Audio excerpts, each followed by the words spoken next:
പറയുന്ന words positive ആണോ negative ആണോ എന്നുള്ളതാണ്. കമ്മ്യൂണിക്കേഷനിൽ 3 തലങ്ങളുണ്ട്. ഒന്ന് അഗ്രസീവ് എന്ന് പറയും. എന്ന് വെച്ചാൽ മറ്റുള്ളവരെ വേദനിപ്പിച്ചിട്ട് അവർ കമ്മ്യൂണിക്കേറ്റ് ചെയ്യുള്ളൂ.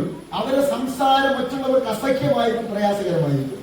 എല്ലാ പെയിനുമായി മറ്റുള്ളവർക്ക് കൊടുക്കുന്നു. രണ്ടാമത്തെ ഒരു ടൈപ്പ് ഉണ്ട്, അവർ മറ്റുള്ളവർക്ക് ഒരു പെയിനും കൊടുക്കൂല, എല്ലാ പെയിനും സ്വയം ഏറ്റെടുക്കും. ഒന്നും പറയില്ല, പറയേണ്ടത് പറയാൻ അറിയില്ല, അവർ പെയിൻ ഏറ്റെടുക്കുന്നവരാണ്. അതാണ് പാസീവ്. എന്നാൽ പാസീവുമാവാതെ അഗ്രസീവുമാവാതെ അസർട്ടീവായി സംസാരിക്കാം. പറയേണ്ടത് പറയുക, പക്ഷെ അതെങ്ങനെയാവാൻ പാടില്ല, മറ്റുള്ളവരെ വേദനിപ്പിക്കുന്ന രീതിയിൽ ആയി മാറാൻ പാടില്ല. That is assertive. ചില അമ്മായിമാരുണ്ടാവും, ചില ബന്ധുക്കളുണ്ടാവും, അവരെ മുമ്പൊക്കെ പോണ് നമുക്ക് പേടിയാ, പോവില്ല. കാരണം എന്താ, എന്തെങ്കിലുമൊക്കെ ചോദിക്കും, എന്തെങ്കിലുമൊക്കെ പറയും. വലിയൊരു തടിയിലൊരു കുട്ടികളുണ്ട്, അപ്പൊ ചോദിക്കും, എന്റെ ഇതൊക്കെ ഇയ്യാ തിന്നല്. ഇവ തടിയില്ലാത്തൊരു കുട്ടിയാണെങ്കിൽ അതിനെ നമ്മൾ തിന്നാൻ കഴിച്ചിട്ട് പെൻസിലുമായിരിക്കും. എങ്ങനെയായാലും നെഗറ്റീവ് പറയും. കല്യാണം ആയിട്ടില്ലെങ്കിൽ പറയും, എന്നും കല്യാണം ആയില്ലേ, കല്യാണം കഴിഞ്ഞാൽ ചോദിക്കും, എന്നും കുട്ടികളായില്ലേ.